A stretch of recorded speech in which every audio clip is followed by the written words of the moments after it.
এই তোমাদের ভিতরে কেউ আমারে আল্লাহর নাম্বার দিতে পারবা? যদি দিতে পারো তাহলে এই 2 লক্ষ টাকা পুরস্কার দিব। আল্লাহর নাম্বার? কি আল্লাহর নাম্বার?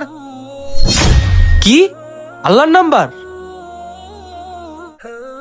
ওই মিয়া মাথা খারাপ হয়েছে নাকি? আল্লাহর আবার ফোন নাম্বার আসবো কোথা থেকে? আল্লাহর কোনো নাম্বার আছে নাকি? ওই মিয়া, আমার তো মনে হইতেছে তুমি একটা বহুরূপী মিয়া। আল্লাহর আবার মোবাইল নাম্বার হয় নাকি? আসলে মেয়ে আমার তোমার একটা ভন্ড আর বহুরূপী মনে হইতাছে। ভাই আপনারা একটু শান্ত হন, আমি বহুরূপী না। আপনারা যদি সত্যি আমারে আল্লাহর মোবাইল নাম্বার দেন, আমি এই 2 লক্ষ টাকা আপনাকে করে দিয়া দিমু। আমি দিব আল্লাহর নাম্বার, কিন্তু একটা শর্ত আছে। কি শর্ত? আমি আল্লাহর নাম্বার দিব, কিন্তু সবার আল্লাহর সাথে কথা বলতে হবে। আচ্ছা ঠিক আছে, আমরা কথা বলবো, কিন্তু তুমি আমার আল্লাহর নাম্বারটা দাও। লেখো 4 12 8 7 17। কি নাম্বার দিলা? এই নাম্বারে তো কলই ঢুকে না। এটা কি নাম্বার দিলে? এমন তো কোনো নাম্বারই নাই।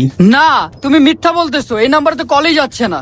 ভাই তোমরা ওর কথাটা বুঝতে পারো না। ফজরে 4 রাকাত, জোহরে 12 রাকাত, আর আসরে 8 রাকাত, আর মাগরিবে 7 রাকাত, আর এশা 17 রাকাত। ভাই এতক্ষণ বুঝতে পারি নাই, এখন বুঝতে পারছি। আর এখন থেকে আমরা 5 ওয়াক্ত নামাজ সময় মতো পড়বো ইনশাআল্লাহ। আল্লাহ তাআলা আমাদের সবাইকে 5 ওয়াক্ত নামাজ পড়ার তৌফিক দান করুক, আমিন।